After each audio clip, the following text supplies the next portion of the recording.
Hello दोस्तों, स्वागत है आप सबका अपना चैनल टेंथ मस्ती में। मैं हूं सुखदेव कुमार। आज आप लोग 10th क्लास के संस्कृत विषय का 7वां पाठ पढ़ेंगे। पाठ का नाम है नीति श्लोका। अयं पाठ सुप्रसिद्धस्य ग्रंथस्य महाभारतस्य उद्योगपर्वण अंशविशेषो रूपाया विदुरनीति संकलिता। यह पाठ सुप्रसिद्ध ग्रंथ महाभारत के उद्योग पर्व का अंश विशेष है जो विदुर नीति से संकलित है। युद्धम आसनम प्राप्य धृतराष्ट्रो मंत्री प्रवरम विदुरम स्वचितस्य शांते कांश्चित् प्रश्नान नीति विषयकान पृच्छति। युद्ध के समय धृतराष्ट्र अपने मंत्री विदुर से अपने चित्त की अर्थात अपने दिल की शांति के लिए नीति के विषय पर कुछ प्रश्न पूछते हैं। तेषां समुचित उत्तरम विदुरो ददाति। उसका समुचित उत्तर विदुर देते हैं। इयमपि भगवद्गीते महाभारतस्य अंगमपि स्वतंत्र ग्रंथ रूपा वर्तते। यह भी भगवत गीता और महाभारत की तरह स्वतंत्र ग्रंथ माने जाते हैं।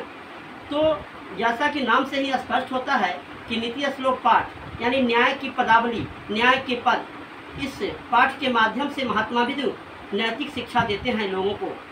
और इसमें कुछ श्लोक दिए गए हैं जिसका अर्थ हम एक एक करके आपको बताएंगे। पहला श्लोक है यस् कृत्यम न विध्नन्ति शीतुष्णम भयमरति समृद्धिरस्मृद्धिर्वा सहवै पंडित उच्यते। यस यहाँ माने जिसके, कृत्यम माने कार्य को, न माने नहीं, विध्नन्ति माने होता है बाधा पहुँचाना, शीत माने ठंडी, उष्ण माने गर्मी, भय माने डरना, रति माने प्रेम, समृद्धि माने विकास का होना, असमृद्धि माने विकास का रुक जाना, सह माने वह माने उसे, पंडित का अर्थ हुआ पंडित, उच्यते माने कहा जाता है। अर्थात जिसके कार्य को ठंडी, गर्मी, भय, प्रेम, समृद्धि, असमृद्धि कोई बाधा नहीं पहुँचाए उसे पंडित कहा गया है।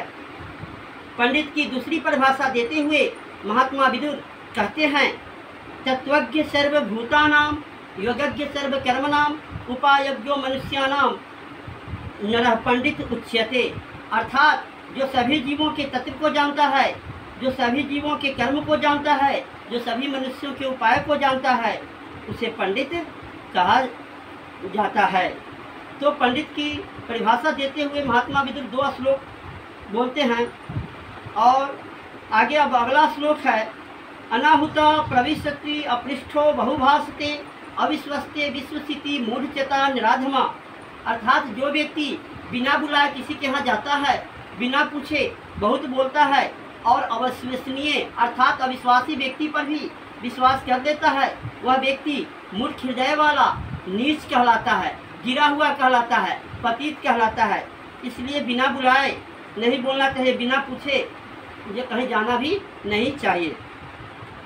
अगला श्लोक है एको धर्म परम श्रेय क्षमा का शांति रूतमा विद्या का परम तृप्ति अहिंसा सुखावह। अर्थात एक ही धर्म परम श्रेष्ठ है, एक ही क्षमा उत्तम शांति है, एक ही विद्या परम तृप्ति है, एक ही अहिंसा सुख देने वाली है।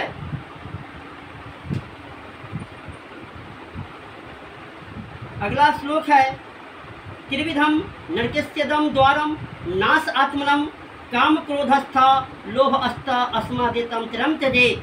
अर्थात नरक जाने के 3 सड़क, 3 गेट, 3 मार्ग बताए गए हैं। नरक जाने के 3 मार्ग बताए गए हैं।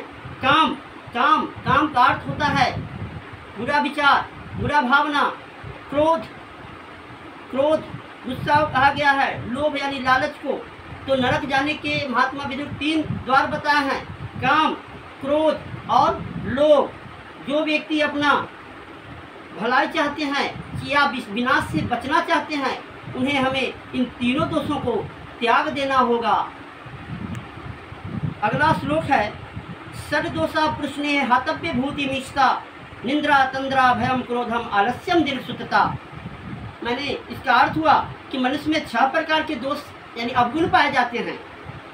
निंद्रा, निंद्रा का अर्थ होता है सोना, तंद्रा का अर्थ होता है उगना, भय का अर्थ होता है डरना, क्रोध का अर्थ होता है गुस्सा, आलस्य और दीर्घसूत्रता का अर्थ होता है एक ही कार्य में लंबे समय तक लिप्त रहना।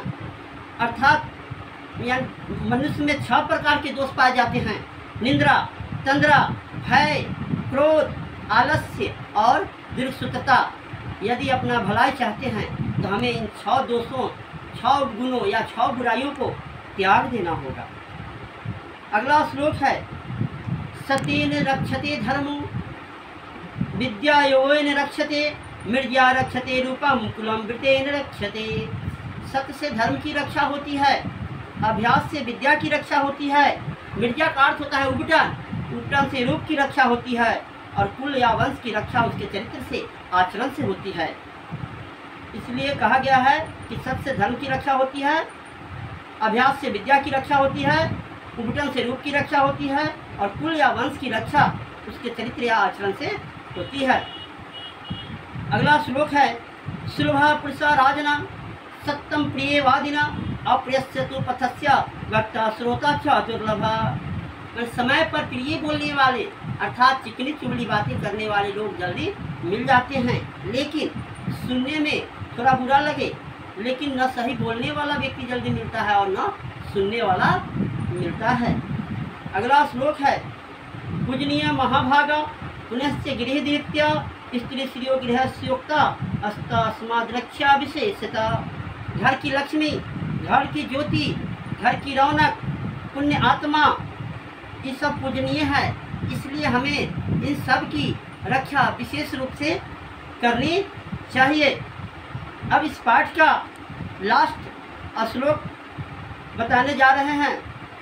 लास्ट श्लोक है अकीर्ति विनियो हंति हंते नर्थम पराक्रम हंति नित्यम क्षमा क्रोधम आचारो हंति लक्षणम।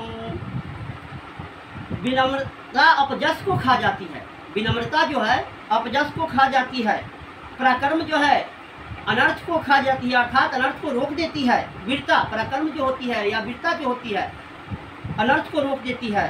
क्षमा जो है क्रोध को खा जाती है, क्षमा जो है क्रोध को खा जाती है और आपका कुलक्षण को भी नष्ट कर देती है। आपका अच्छा विचार यानी आचरण, आपका अच्छा आचरण जो है कुलक्षण को भी नाश कर देती है।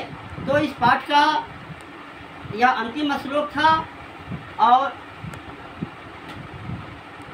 अब आप अगले वीडियो में अगला पाठ पढ़ेंगे। Thank you for watching.